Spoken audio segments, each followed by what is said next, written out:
Fala galera, e aí, tudo belezinha? Quando a gente monta frases dentro do Present Continuous, nós devemos usar a seguinte estrutura. Nós devemos usar um sujeito, o verbo to be de acordo com esse sujeito e depois um verbo com ing. E para você montar esse verbo com ing, existem algumas regrinhas, é exatamente isso que nós iremos ver nessa aula aqui de hoje. Gostaram dessa dica? Já aproveita aqui, deixa o seu like no vídeo e se inscreva no canal. E sem perder tempo, já pega o seu caderno e bora para nossa aula.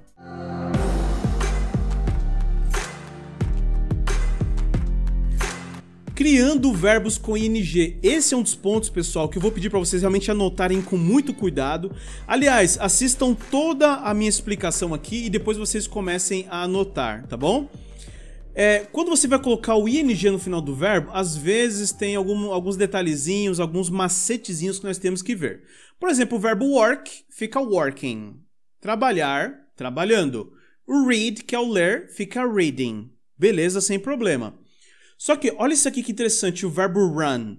O run, que é o verbo correr, se eu for falar correndo, vira running.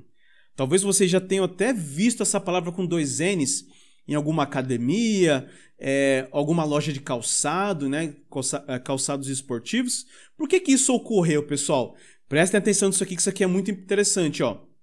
Porque o verbo run, ele é um verbo que terminou com consonant, vowel, consonant.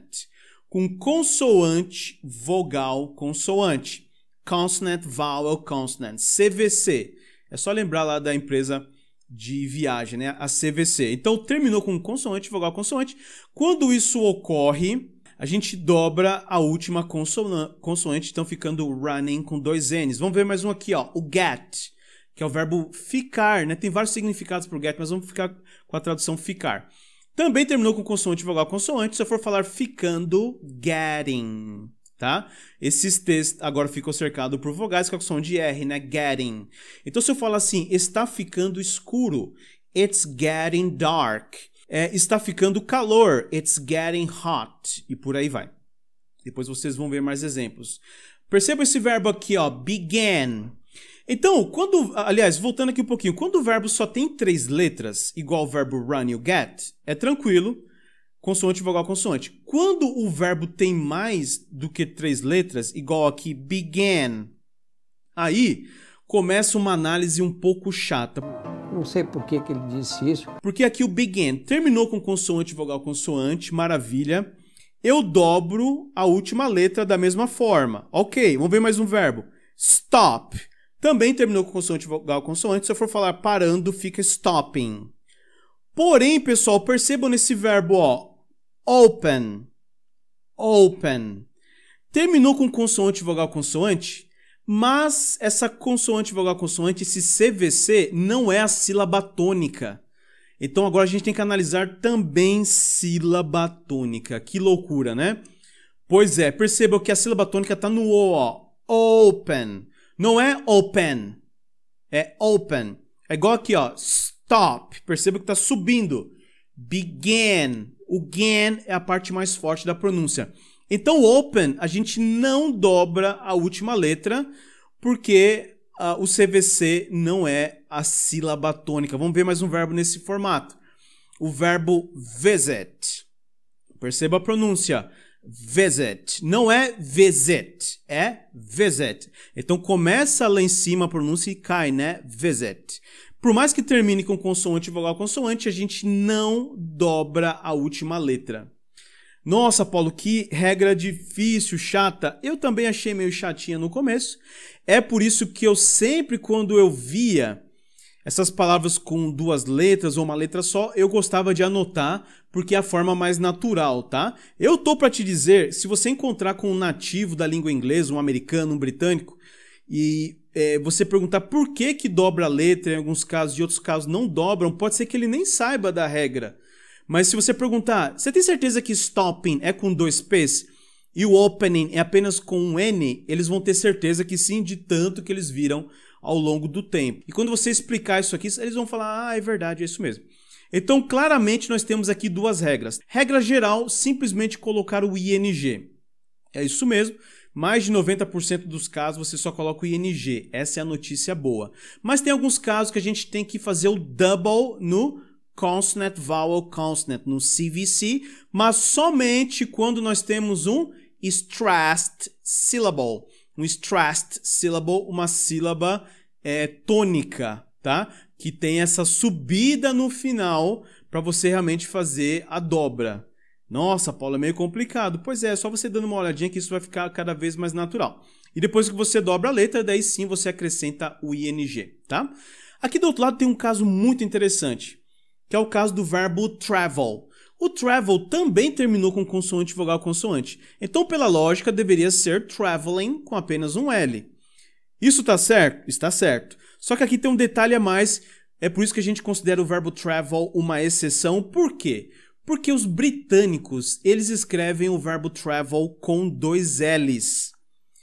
Aí você fala, Paulo, por que fizeram isso? Eu não sei, eu sempre acho que eles tomam muito chá, não sei se é por isso, mas por razão alguma eles dobraram o L somente nesse verbo travel, ok?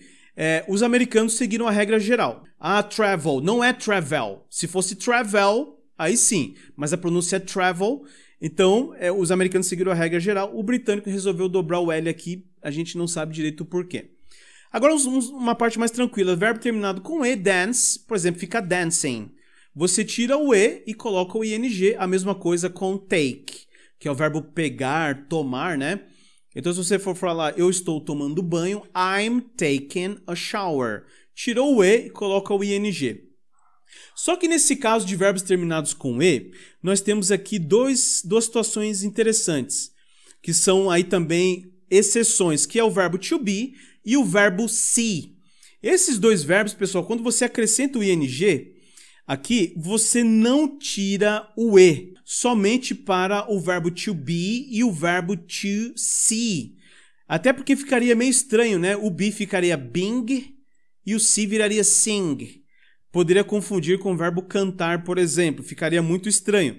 É por isso que esses dois verbos são exceções, tá bom? Então marque isso daí. Ué, Paulo, o verbo to be pode ficar com ing no meio? Pode sim. Por exemplo, aqui no improviso vou montar uma frase para vocês, ó. Eu poderia falar she is, ela está, she's been selfish. Ela está sendo egoísta. Então perceba, aqui tem o she, depois tem o is, perfeitamente. E aqui o been está sendo exatamente igual ao português. Eu posso fazer a contração aqui, não só pode, como mais deve fazer essa contração, porque é uma coisa mais popular, né? She's being selfish. Ela está sendo egoísta, tá bom? Esse é um exemplo bem comum de quando entra o verbo to be também com ing. Agora aqui para nossa tela, vamos matar aqui esse assunto ainda vendo 3 situações. O verbo snow, que é o verbo nevar, fica snowing, com ing no final. Regra geral. O verbo fix, que é o verbo consertar, fica fixing, apenas com ing. E o verbo study fica studying, apenas com ing. Ué, que regra é essa, Paulo? Por que só entrou ing e você mencionou isso daqui? Não poderia ser uma regra geral? Pois é. Aqui tem uma coisa bem interessante. Cai na regra geral. Sim, vocês estão certos. Porém, todo verbo que terminar com W, o X e o Y, qual que é a informação importante? Esse verbo apenas entra o ing e ela nunca dobra. Ela nunca dobra. Esse verbo nunca dobra. Por exemplo, se vocês perceberem, o verbo snow terminou com consoante, vogal, consoante. Se fosse agir pela lógica, eu deveria dobrar o W. Mas vocês nunca vão ver palavras com 2 Ws. A mesma coisa com fix, ó, consoante, vogal, consoante. É por isso que a gente tem que explicar esse assunto, tá? Por mais que seja a regra geral, a gente tem que lembrar dessa coisa de nunca dobrar essas letras W, X e Y. Belezinha? E o último caso aqui, os verbos lie, que é o verbo mentir, o die, que é o verbo morrer, e o verbo tie, que é o verbo amarrar alguma coisa. Como é que eles ficam com ing? Esses aqui ficam muito estranhos. Ó. O lie fica lying, o die, dying e o tie, tying. Nossa, é isso mesmo que aconteceu, pessoal. Os verbos terminados com ie, você tira o ie e coloca ying.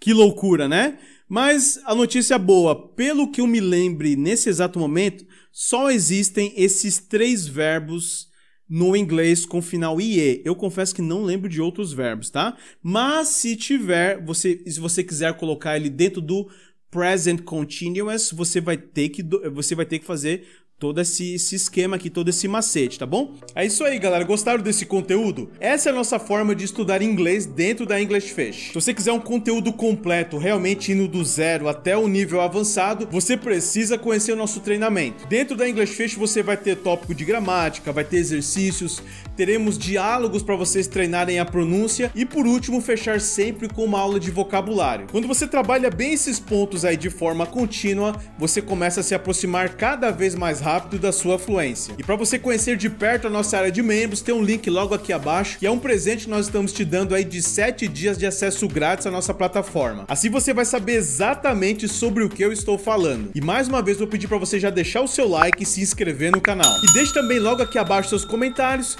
assim eu vou saber se nós estamos indo no caminho certo ou não, belezinha? Então é isso daí, galera. Obrigado por terem ficado comigo até aqui. Eu vejo vocês na nossa próxima aula.